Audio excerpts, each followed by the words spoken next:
Kandavas novada svētki, kuros šogad tika akcentēta piederība savam novadam un valstī, kā alaži norisinājās 3 dienas. Viens no spilgtākajiem svētku pasākumiem bija gājiens, kurā šoreiz piedalījās necerēti daudz pilsētas un novada ļaužu.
Par savējo kandavnieku sauc arī valodnieku Kārli Mīlenbaku, kuru vecāki atvests Kandavas Luterāņu baznīcas kapu kalniņā.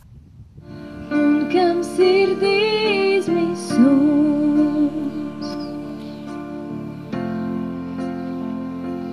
tava sirds tak izlējusi mīlestību pāri mums, mīlestību pāri mums, mīlestību pāri mums. Mīlenbaks ir katru gadu, katru dienu un katru mēnesi mūsējais. Un tad īstenībā, man liekas, ka ne tikai Talsiem un Kandavai, bet visai Latvijai vajadzētu tā, viļņoties Mīlenbaka padarītā darba gaismā.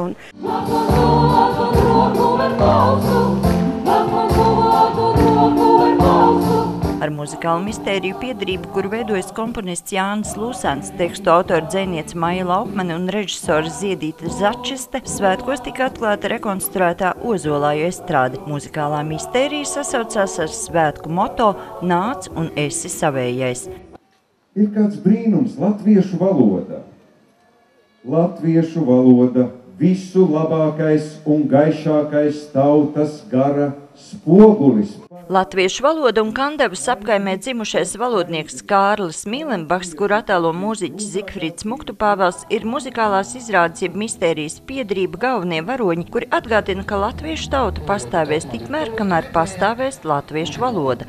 Ja mēs kādreiz nerunāsim, tikai sauksim sev par latviešiem, tad tas būs laikam diezgan tukšs tāds jēdziens. Tā kā es domāju, ka šī mistērija atgādina daudziem, un tā skaitā starp citu arī man, kuram Mīlenbaka vārds bija drīzāk dzirdēts nekā pazīstams. Es esmu iepazinis to, ko ir veicis viens cilvēks, un es domāju, ka es vēl padziļināti papētīšu vēl pēc šī uzveduma.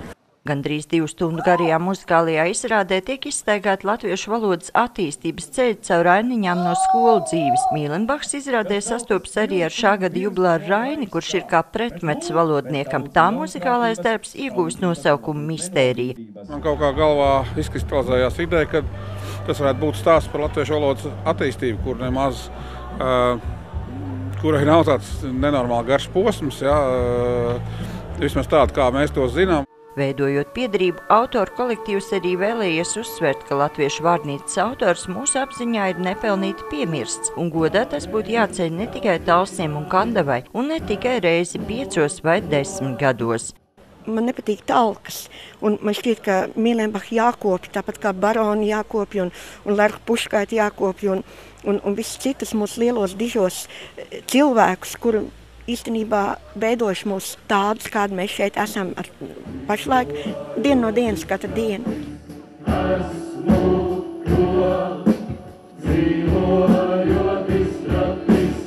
Sandra Leitāna, Andris Spāns, TV Spektrs.